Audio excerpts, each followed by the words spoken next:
ನಾನು ಹಿಂದೆ ಎಲ್ಲೋ ಒಂದ್ ಕಡೆ ಒಂದು ಮಾತು ಹೇಳಿದ್ದೆ, ಇವತ್ತು ನಿಮ್ ತಲೆ ಲೀಡರ್ಗಳ ತಲೆಲೆಲ್ಲ ಇದು ಇರಲಿ. If you walk fast you walk alone, if you want to walk far walk together. ಅಂದ್ರೆ ನೀವು ಬಹಳ ದೂರಕ್ಕೆ ಡೆಸ್ಟಿನೇಷನ್ ತಲುಪಬೇಕು ಅಂದ್ರೆ ಒಬ್ಬರೇ ನೀವು ನಡೆದ್ರೆ ಬಹಳ ಸ್ಪೀಡಾಗಿ ನಡೆದು ಬಿಡ್ಬೋದು. ನೀವು ದೂರ ನಡಿಬೇಕು ಅಂದ್ರೆ ಈಗ ನಾವು ಪಾದಯಾತ್ರೆ ಮಾಡಿದ್ವಲ್ಲ, ಒಬ್ಬನೇ ಆದ್ರೆ ಪಾದಯಾತ್ರೆ ಮಾಡಕ್ಕಾಯ್ತಿದ್ದ?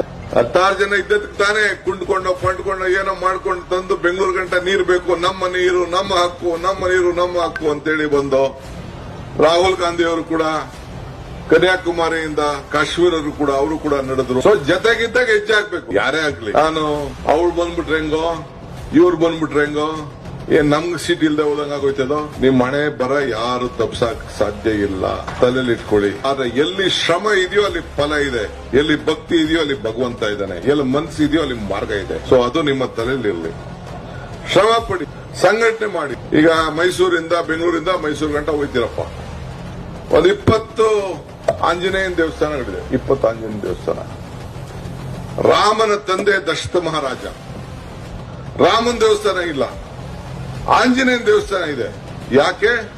ರಾಮನ ಬಂಟ ಆಂಜನೇಯ, ರಾಮನ ಬಂಟ ಆಂಜನೇಯ. ಆಂಜನೇಯ ಯಾರು ಅಂದ್ರೆ ಒಬ್ಬ ಸಮಾಜ ಸೇವಕ. ಅವನು ಸಮಾಜದಲ್ಲಿ ಯಾರು ಸೇವೆ ಮಾಡ್ತಾರೆ ಸಮಾಜ ಅವ್ರನ್ನ ಗುರ್ಸ್ತದೆ. ವೆರಿ ಸಿಂಪಲ್ ಲಾಜಿಕ್ ಇದು.